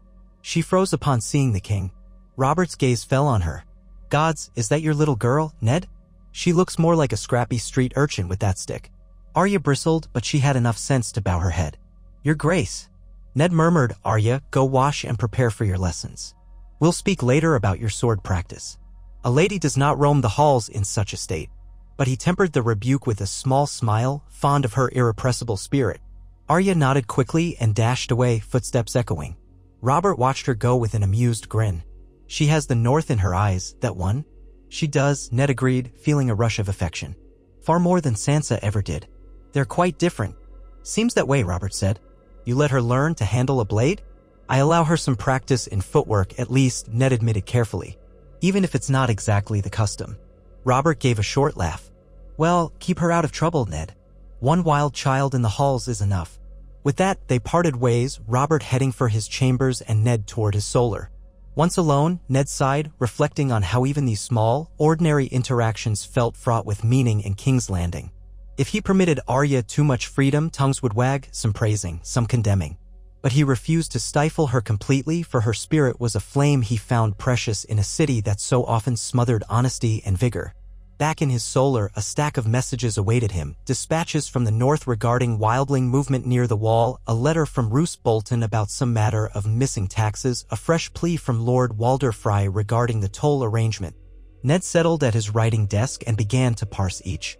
Slowly, the morning wore on until the heat of midday pressed against the shuttered windows. His mind drifted as he worked. He still remembered the day Robert had nearly died, remembered the hush in that sick room, the tension in Cersei's voice, the fear in Renly's eyes. That single moment had threatened to unleash war across the realm, Stannis from Dragonstone, Renly from Storm's End, the Lannisters with their gold, perhaps even the Tyrells in a bid for power. The War of Five Kings, they might have called it. Yet Robert had lived and with Ned's help had prevented the unmasking of the children from leading directly to carnage. Instead, it had become a quieter rearrangement. Cersei departed with Myrcella and Tommen, Jaime relegated to an awkward half-life as a Kingsguard overshadowed by the scandal, and Joffrey vanished from court. Rumored to be wandering between Lannisport and the Rock in a sullen rage. Tywin had retreated, no doubt fuming, but not openly challenging the throne. The realm still stood. Late in the afternoon, Ned was summoned to see Stannis Baratheon, who had recently arrived in King's Landing from Dragonstone for yet another council with Robert. As Ned made his way to the chamber they used for private family discussions, he steeled himself. Stannis was not a man who inspired warmth, and though Ned respected his rigid sense of duty, he found him brittle and severe at the best of times. He arrived to find Stannis in a modestly furnished room, standing by a table that held a scattering of charts. The Lord of Dragonstone was a lean, hard-faced man with a jaw seemingly chiseled from stone, and his perpetually narrowed eyes gave the impression of disapproval for all around him. He inclined his head to Ned. "Lord Stark, I've been awaiting you." Ned bowed. "My lord, Robert said you wished to discuss certain naval matters?" Stannis gestured at the charts, shipping lanes, ports around the narrow sea, trade routes from Old Town to Pentos. "I've been assessing the Crown's naval strength. With the Lannisters no longer at the forefront, we must ensure we can defend the coasts from any threat, be it from raiders or, gods forbid, a foreign incursion." Ned joined him at the table, eyes tracing the lines.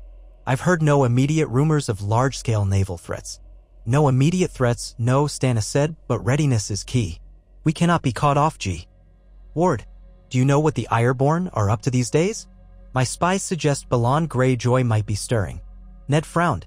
He remembered all too well Balon's rebellion years ago and how it had ended with the death of Balon's other sons, leaving Theon a ward of House Stark.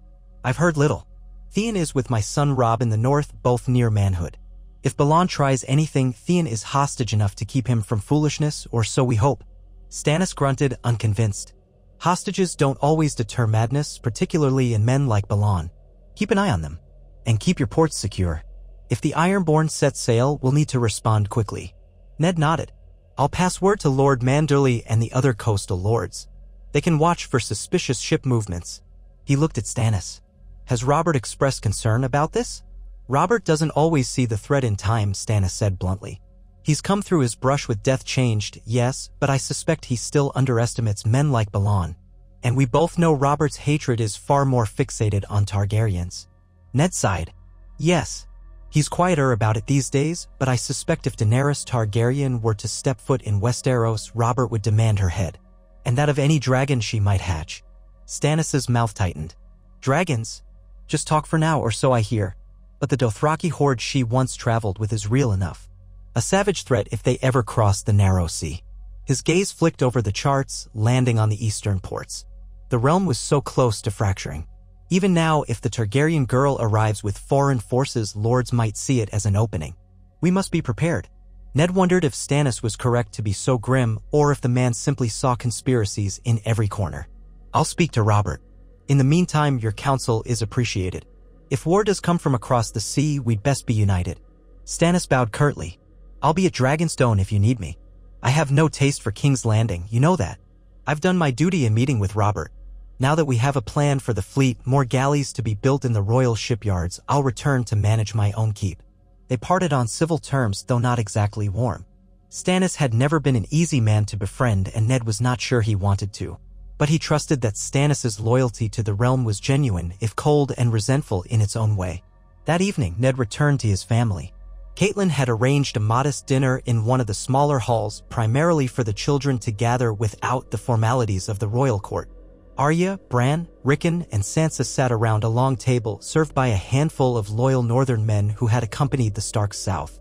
The conversation meandered from Rickon's wide-eyed account of seeing the Red Keep's stables for the first time to Sansa's subdued mention that she had received a letter from her friend Jane Poole back in Winterfell. Arya mostly sulked, complaining that the Master-at-Arms refused to allow her to train with live steel. Bran listened quietly, sometimes chiming in about the ravens he had seen flying overhead. Ned felt a pang at the sight of them all in this cramped environment, so far from the vast, chilly halls of Winterfell. He vowed again to do whatever it took to keep them safe here. After the meal, he found a moment with Sansa and asked softly if she was all right. The heartbreak of losing her betrothal to Joffrey had been cruel, but the truth of the boy's parentage was crueler still. She lowered her blue eyes. "I'm well, father. I understand now why it had to be done. I know Joffrey wasn't," she trailed off, a flush rising in her cheeks. "I was foolish to dream of him as a shining knight." Ned touched her cheek gently. "Not foolish, just young. But you grow wiser every day." Her lips pressed together. "I hear he's living with his mother in Casterly Rock now. It's said he hates everything, especially you." Ned gave a small sigh. "He's angry. He might never let go of that anger. But that is his burden, not yours." She nodded, eyes flicking away. Then, quietly, "I'm just relieved we aren't at war." "As am I," Ned said, and he guided her to join her siblings. Later that night, in the privacy of their bedchamber, Ned and Catelyn sat together by a narrow window, a single candle flickering on the sill. The city below was alive with torchlight and the hum of distant voices, but here, in the hush, they could speak frankly. "Did you know," Catelyn asked softly, "that Renly has been writing letters to many lords, gauging their interest in something?" "I'm not entirely sure. One of our northern knights heard talk at the taverns. Renly might be forging alliances with the Tyrells behind Robert's back." Ned rubbed the bridge of his nose. "I expected as much. Renly has always had a bond with the Tyrells. Marjorie's brother, Loras, is one of Renly's closest companions. Perhaps he's preparing the ground for Robert's potential marriage to Marjorie. Or perhaps he's considering his own future claim. Could he challenge Stannis for the line of succession if Robert never sires another trueborn heir?" Catelyn asked, brow furrowed. "That might cause friction." Ned exhaled. "Indeed, it might. But for now, Robert has declared that Stannis is next in line, lacking any Baratheon children. If Robert marries again and sires a child, it will all be moot. Renly might be seeking an advantage, or perhaps merely shaping an alliance for his own comfort." He reached for her hand. "We'll keep watch, my lady." She squeezed his fingers. "You carry so much on your shoulders, Ned. Sometimes I wish we could leave this place behind, let Robert handle his own affairs. But then I recall how close we came to war. Without you here, without your guiding hand, I fear everything would unravel." Ned's gaze drifted to the flickering candle. "We do what we must. And for now at least, there is peace." They shared a tender silence, each lost in thoughts of what had been sacrificed to maintain that peace. Eventually, they prepared for bed, the candle snuffed out, the night as thick as ink beyond the window. In the following weeks, the shape of the realm continued to shift quietly. Rumors circulated that Tywin Lannister was building new alliances in the Westerlands, forging pacts with smaller houses eager for Lannister gold. The Queen, still legally so, remained at Casterly Rock with Myrcella and Tommen. Occasional ravens flew between the Rock and the Red Keep, but they carried little more than stiff, formal words regarding finances or courtesy. Cersei had made it clear she wanted no part in returning to King's Landing. Robert's efforts to get her to officially consent to an annulment met a cold silence. Meanwhile, the Tyrells grew bolder in sending tokens of their favor: wagons of fruits and grain, casks of arbor wine, even a string of palfreys with green and gold saddles embroidered with roses. Robert let the goods be received but did not publicly declare any engagement. Court gossip, however, ran wild with speculation. Margaery Tyrell might be queen, the ladies whispered. Or perhaps Robert might choose some alliance with Dorne instead, though that seemed less likely given the Martells' old rancor over Elia's fate. One evening, Ned was summoned by Varys to a secluded corridor. The eunuch wore a soft, simpering smile as always, his hands clasped over his broad stomach. "My lord Hand," he murmured, voice echoing off the stone walls. "I've come to you with a whisper, a rumor that might be worth your attention." Ned's guard was up. He had learned that Varys' so-called helpful intelligence often came entangled in riddles. "Speak plainly, if you please," Ned said. Varys inclined his head. "Of course, my lord. Word has reached me that Joffrey Baratheon, or Joffrey Lannister, if you prefer, has been sending secret letters to certain knights in the Crownlands, promising them positions of power if they support him in a future bid for the throne." Ned's gut tightened. He cannot truly believe he has a claim, not after everything that's happened. "Ah, but a scorned young man brimming with pride is rarely logical," Varys said with a sympathetic sigh. "He may attempt to stir pockets of rebellion, though small. Tywin might not encourage it openly, but who can say what Jaime might do?" Ned mulled that over, fury and worry churning together. "Do you have any names, any specifics about these knights?" "I am still collecting the details," Varys said. "But I wish to warn you before matters escalate. The lion cub might not stay quiet." Ned regarded him, recalling the chaos that might have erupted if Joffrey had ever taken the throne.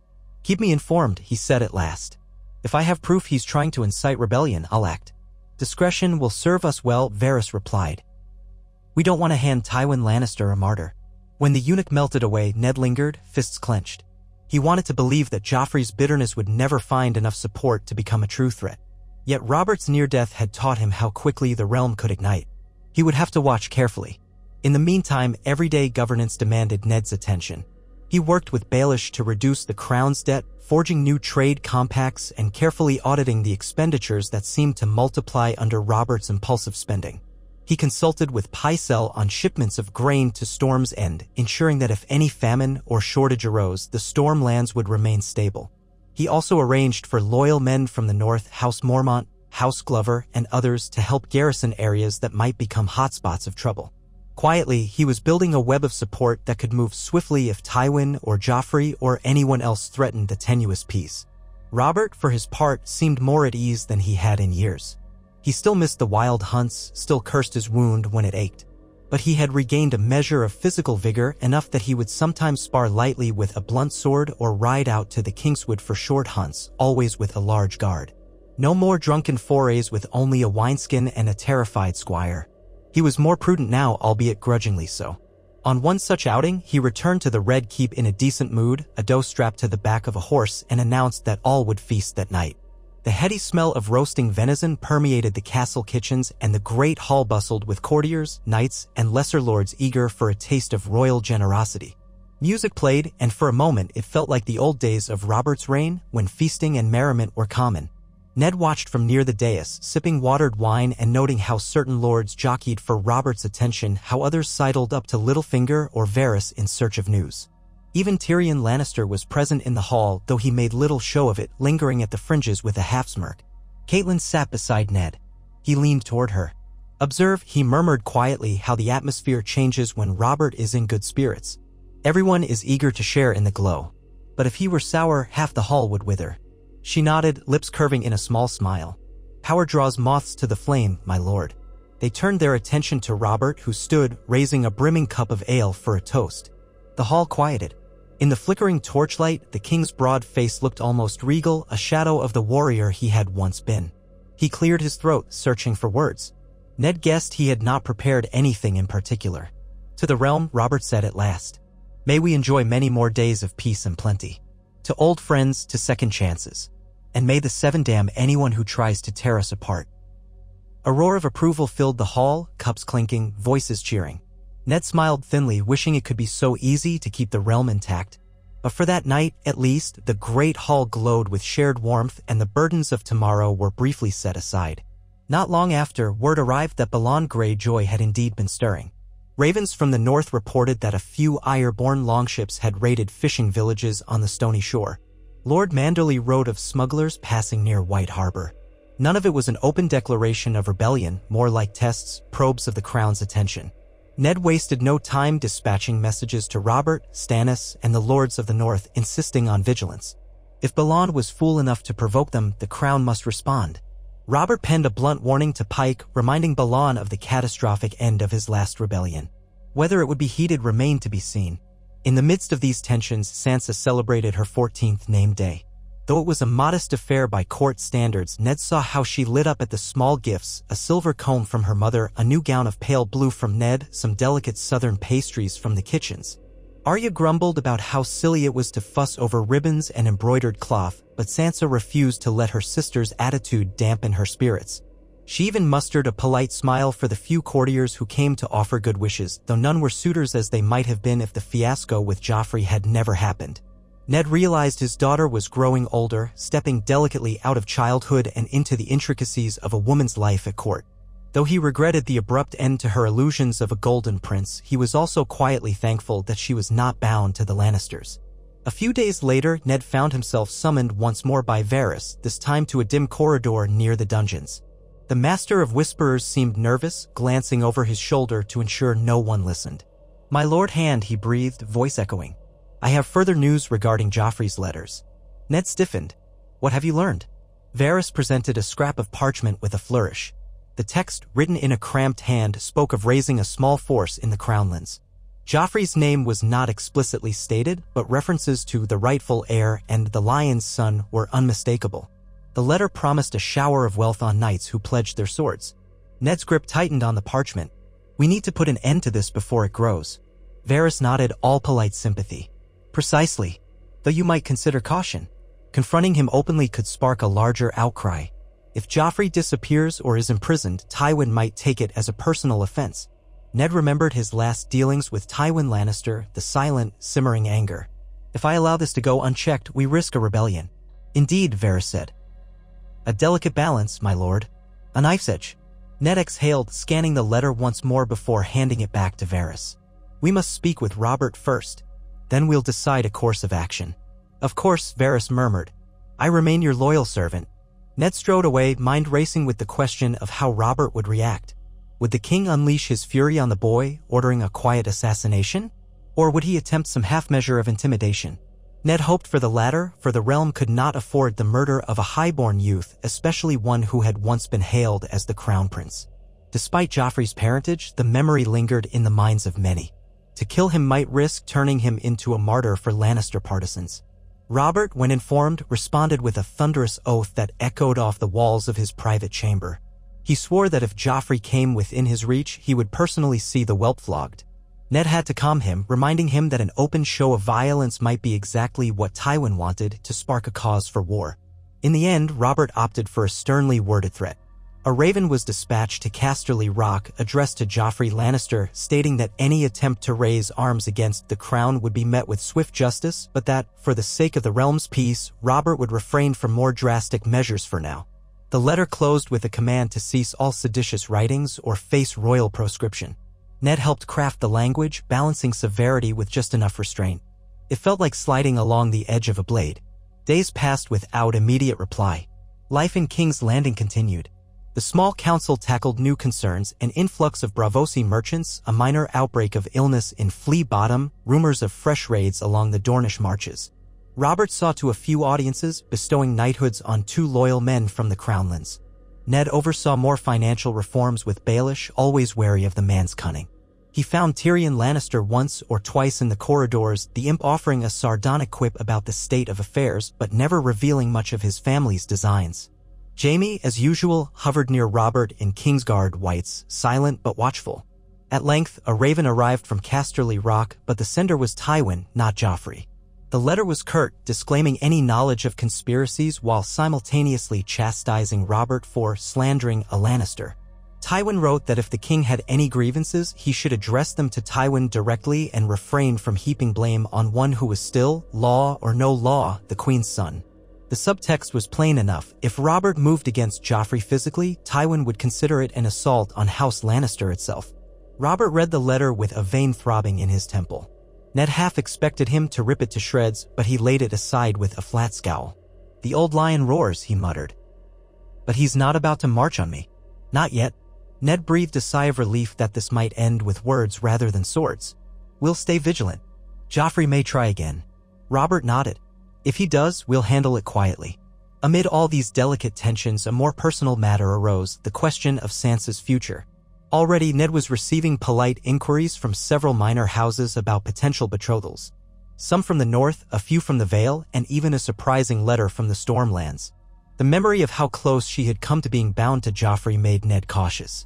He wanted to ensure that whoever might eventually wed her was no monster and that the match served Sansa's happiness rather than purely political gain. On a crisp morning, as crisp as King's Landing ever got, Ned invited Sansa to walk in the castle gardens with him. She wore a pastel gown that set off her auburn hair, which had grown long over the past year. Her face was composed, but he saw the flicker of apprehension in her eyes when he began speaking of suitors. He assured her that no arrangements would be made without her knowledge or consent.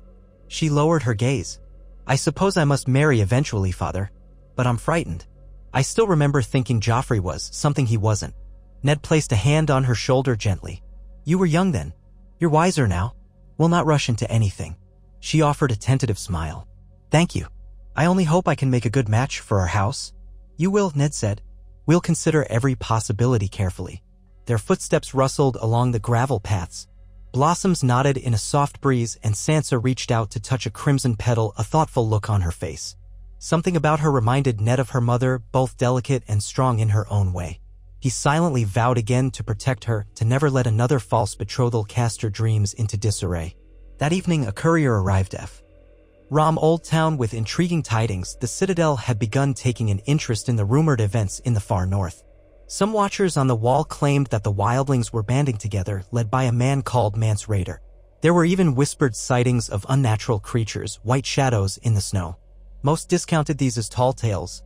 Ned, however, felt a chill at the mention of such stories, recalling old Nan's legends about the Long Night and the others. He resolved to send additional support to the Night's Watch if he could, men, provisions, anything to ensure the watchers on the wall remained strong. Robert, upon hearing, seemed skeptical. "I've enough trouble with living foes," the king grumbled, but he acquiesced to Ned's plan to bolster the watch slightly, provided the costs were not too high. As the weeks slipped into months, the realm grew used to this equilibrium. King Robert's continuing rule, with Ned Stark as hand and regent in all but name, provided a stability that few had anticipated. The threat of war with the Lannisters or between the Baratheon brothers never fully materialized, quashed by Robert's survival and Ned's steady governance. Small folk throughout the Seven Kingdoms breathed a little easier, and the roads, while never free of danger, were patrolled enough to limit banditry. The crown's finances improved modestly under Baelish's cunning and Ned's vigilance, though the debt to the Iron Bank remained formidable. Still, the future hung in uncertainty. If Robert died without siring a recognized heir, Stannis stood next in line, but Renly's charm might sway many lords if it came to open dispute. House Lannister festered with resentment in the west, Tywin an old lion biding his time, and Joffrey an angry boy who had lost the golden crown he thought was his by right. The Targaryen princess across the sea, Daenerys, was seldom mentioned in court, but Ned heard scattered whispers of dragons stirring in faraway lands. And the Greyjoys in the Iron Islands might still be plotting. Peace endured, but it was a patchwork affair reliant on caution and compromise rather than absolute unity. One day, word came that Queen Cersei, still so named in the eyes of the realm as her marriage to Robert had yet to be formally annulled, had taken ill at Casterly Rock. The Raven reported a strange fever, and while no further details were given, Ned wondered if Tywin or Joffrey might blame Robert or the crown for Cersei's condition. The news left Robert pensive. He retreated to his chambers and drank alone for a time. That evening, when Ned sought him out, he found the king holding an old locket that had belonged to Lyanna Stark, eyes distant with memory and regret. Cersei, Robert said when Ned entered, voice slurred slightly from ale. I never loved her, you know? But I never meant for all this. Ned approached quietly. I know. Robert turned the locket over in his palm. Maybe if I'd never put on this damned crown, I could have married your sister without all the madness. We'd have had children, real children of my blood. She'd still be alive. He closed his eyes. The gods are cruel. Ned laid a hand on Robert's shoulder. We cannot change the past. Only do better in the present. Robert exhaled heavily, setting the locket aside. You're right, old friend. We'll see if Cersei recovers. She may despise me, but still. She was my wife in name all these years, the mother of the children I thought were mine. He drained the last of his ale. Ned helped him to his bed, gently pulling off his boots while Robert muttered half-formed laments about war and boars and the cold bed that waited for him. As the king's breathing slowed to the deep rhythm of sleep, Ned stood by, thinking about how precarious their peace truly was. So much of it depended on Robert's life, on a man who wrestled daily with old ghosts and new responsibilities. The following morning, Robert appeared in the throne room looking drawn but sober. He scarcely mentioned Cersei's illness, and the court did not dare inquire. Instead, Robert announced a plan to host a tourney in King's Landing, a smaller one than the lavish affairs of the past, but still enough to draw knights and freeriders from across the Crownlands. He claimed it was to celebrate the realm's prosperity and the forging of new alliances. Ned suspected it was also a way for Robert to distract himself from the lingering gloom of Cersei's situation. Preparations began. Lists were drawn up outside the city walls, wooden stands erected for spectators. Word spread throughout the region that the king would preside over justs and melee contests, awarding gold and a ceremonial lance to the victor. Even with the reduced scale, the city bustled with excitement at the prospect of royal pageantry. Merchants flocked in, tavern owners stocked extra barrels, and lesser lords arrived with retinues seeking to win favor. The swirl of color and noise brought a vital energy to King's Landing, as if it had been holding its breath for too long. Ned handled the organizational aspects with typical thoroughness, ensuring the gold cloaks patrolled, that the city gates were monitored, that no sign of Lannister treachery or Balon Greyjoy's reavers would spoil the event. Robert insisted on being the presiding authority, though he would not joust himself. My side still twinges, he said, and the maesters would kill me if I tried to mount a jousting horse in armor. Despite that, his excitement for the spectacle was real. When the day of the tourney dawned, crowds formed early. The royal stands were modestly adorned with Baratheon black and gold banners, the crowned stag emblem fluttering in a gentle breeze. Knights in shining plate trotted their horses onto the field, many sporting bright surcoats in the colors of their houses, crimson, azure, emerald, all glinting under the sun. Gawkers and common folk thronged the edges, cheering and shouting wagers. The atmosphere felt festive, a far cry from the tension that had haunted the city after Robert's injury. Robert arrived in a carriage with the Kingsguard in escort. Ned rode alongside on a sturdy chestnut mare, not part of the competition but present as the hand and regent. Sansa, Arya, Bran, and Rickon watched from a special box, joined by Catelyn. Arya was fidgeting, clearly itching to be closer to the action, while Sansa leaned forward with shining eyes at the chivalry on display. Even the local small folk and merchants seemed in high spirits, grateful for a chance to forget hardships and see a display of knightly skill. The jousting began with the sound of a horn blast.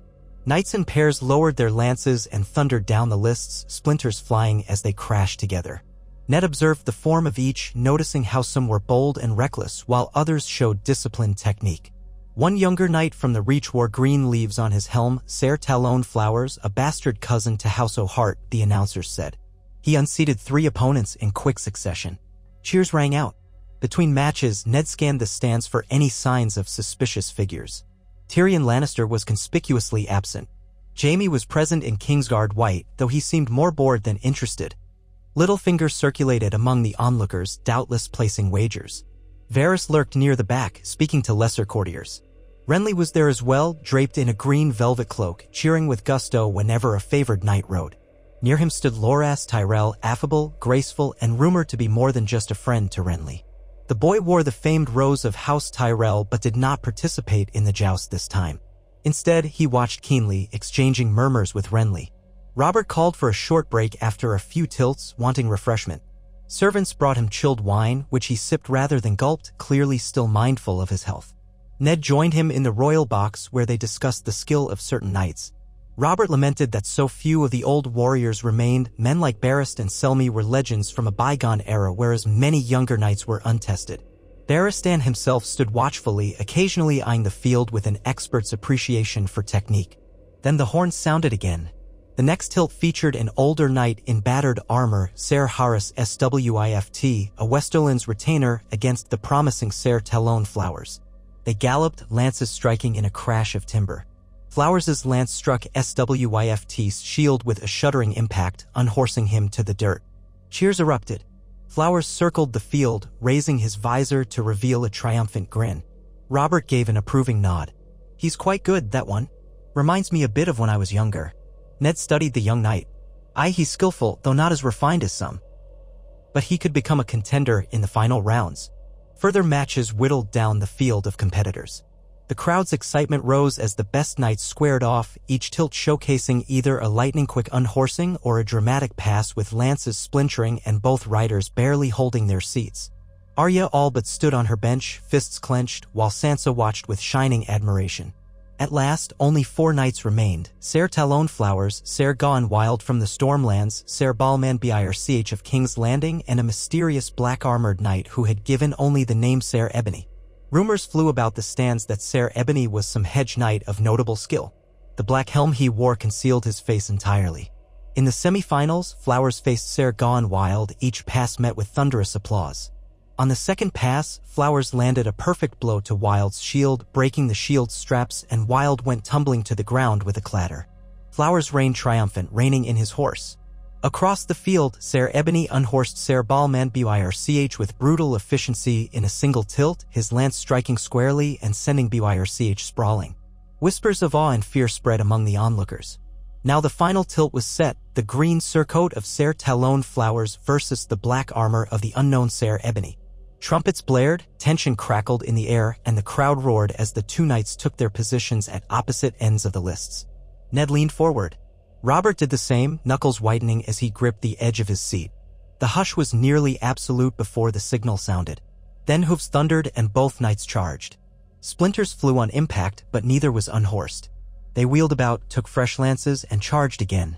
A second crash, another splintered lance, no victor yet. Cheers rose from the stands as they lined up for a third pass, the final tiebreaker. Tension mounted. A hush fell. The flag dropped. Knights thundered toward each other. Ned's heart beat faster as Ser Ebony lowered his lance with perfect precision. Flowers tried to angle his shield, but Ebony's lance struck just over the rim, catching Flowers in the shoulder. The blow was fierce and accurate, and Flowers toppled from his saddle, hitting the ground with a sharp cry. Ser Ebony slowed at the far end of the field, raising his lance in victory. The crowd erupted in roars of admiration and speculation.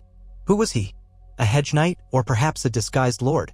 Robert rose to his feet, wincing slightly from his old wound but determined to present the winner's prize. Ser Ebony rode forward, dipping his lance in salute to the king. In that moment, Robert boomed, "You've proven yourself a worthy champion. Come forth and show us your face, Ser, so we may know the knight who bested them all." The black-armored knight dismounted. He stood tall, reached up with gloved hands, and removed his helm. Gasps rippled through the stands. The champion was young, perhaps no more than 20, with dark brown hair and sharp, intelligent features. No one seemed to recognize him at first. "I am Ser Devane Storm," he announced in a clear voice. "A bastard son of House Baratheon." Murmurs spread like wildfire. Robert froze for an instant, eyes flashing with confusion. "Storm? By the gods," he muttered. "From which of my forays do you hail, boy?" "My mother was a tavern girl near Tarth," Ser Devane said, though his tone was respectful. "She told me once that my father was King Robert Baratheon years ago, before he took the throne. When I came of age, I set out to prove my worth as a knight." The hush deepened.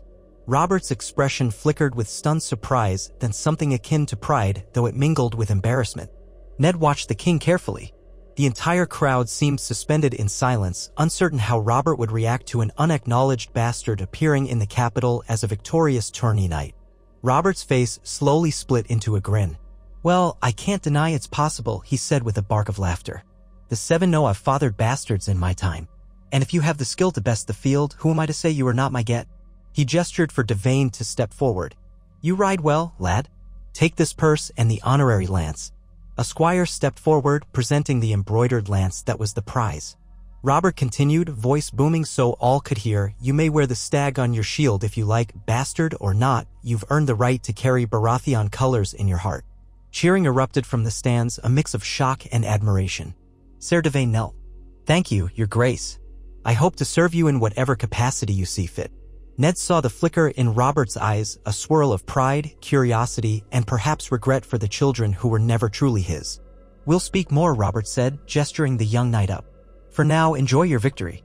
With that, the tourney ended on a dramatic note, the bastard champion receiving the accolades of the crowd. Ned couldn't help but wonder how this event might ripple through the realm. Another of Robert's bastards recognized in such a public way, what would the lords think? And how might Joffrey or the Lannisters twist this to their advantage? That evening, a feast was held for the victor, though on a smaller scale, in one of the secondary halls. Ser Davain's Storm arrived freshly bathed, wearing simpler clothes, black and gold in the Baratheon style. He looked almost overawed by his surroundings, but bore himself with composure. Robert was in high spirits, laughing and questioning Davain about his upbringing. I lost count of my bastards years ago, he said jovially, though Ned heard the edge in Robert's tone. But perhaps you'll be the one to stand out, eh?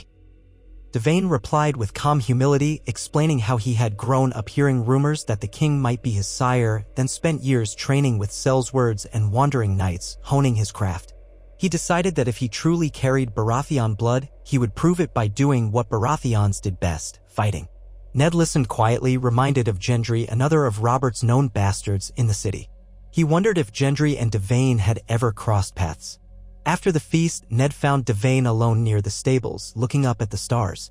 Ned approached, footsteps echoing on the cobblestones. Ser Davain, he said softly. A word, if you will. Davain bowed respectfully. Lord Hand. Of course. Ned studied the young man, noting the earnestness in his gaze.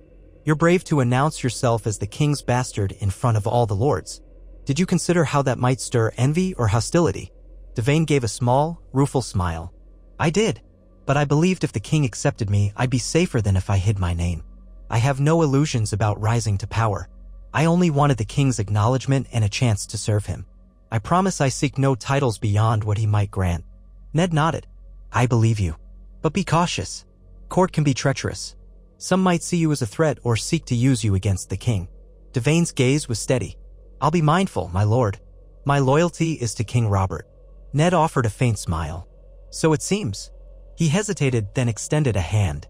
Welcome to the capital, Ser Davain. Should you need guidance, you may come to me or my men. I'd rather see you flourish than fall prey to the city's intrigues. Davain shook the offered hand, gratitude lighting his face. Thank you, my lord.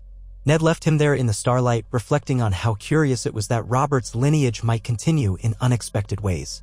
With the rightful Baratheon line still uncertain, Cersei and her children cast out, perhaps men like Davain and Gendry might one day shape the future. Robert had once scorned his bastards, never acknowledging them openly. Now, perhaps haunted by the betrayal with Cersei, he seemed more open to forging some relationship with them. In the days following the tourney, King's Landing hummed with talk of Ser Davain's storm. Some scorned him as an opportunist, others admired his skill, still others speculated on how Tywin Lannister would react to this new recognized Baratheon bastard. But as no immediate crisis erupted, life moved on. Ned oversaw the departure of the many knights and lords who had come for the tourney, ensuring no trouble followed them on the roads. He walked once more with Robert in the gardens, listening as the king rambled about how odd it felt to meet a grown son he had never known. I wonder if there are others like him out there, Robert mused. They sprout like weeds, it seems. Ned kept his tone gentle. He appears devoted enough. Perhaps you can mold him into a loyal knight of your household. Robert shrugged. Maybe. The boy can fight, that's for certain. But let's not dwell on it. I have other concerns. Tywin Lannister writes again, demanding I formalize whether I intend to annul my marriage to Cersei. As if it's any of his business. But I suppose it is, in a way. He gazed off into the distance. Part of me thinks I should just put it to rest, marry again if I must, or remain alone. The realm would prefer a new queen, I suspect, especially if I can father a child. But I'm not so young anymore, Ned. Sometimes I wonder if the time for that has passed. Ned studied his friend, seeing the lines in Robert's face. You might surprise yourself. You're not an old man, Robert. Robert gave a hoarse chuckle. I feel old at times. But we'll see. Perhaps Margaery Tyrell or some other young bride. Let's not rush. Ned inclined his head. As you will.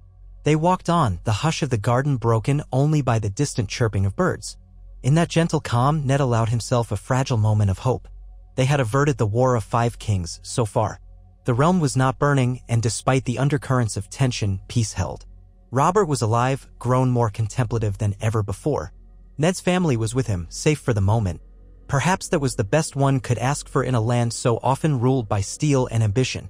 Yet as the sun slanted through the garden leaves, Ned recalled the stories from the far north, the talk of the Targaryen girl, the resentment of the Lannisters, the unsteady alliances at court.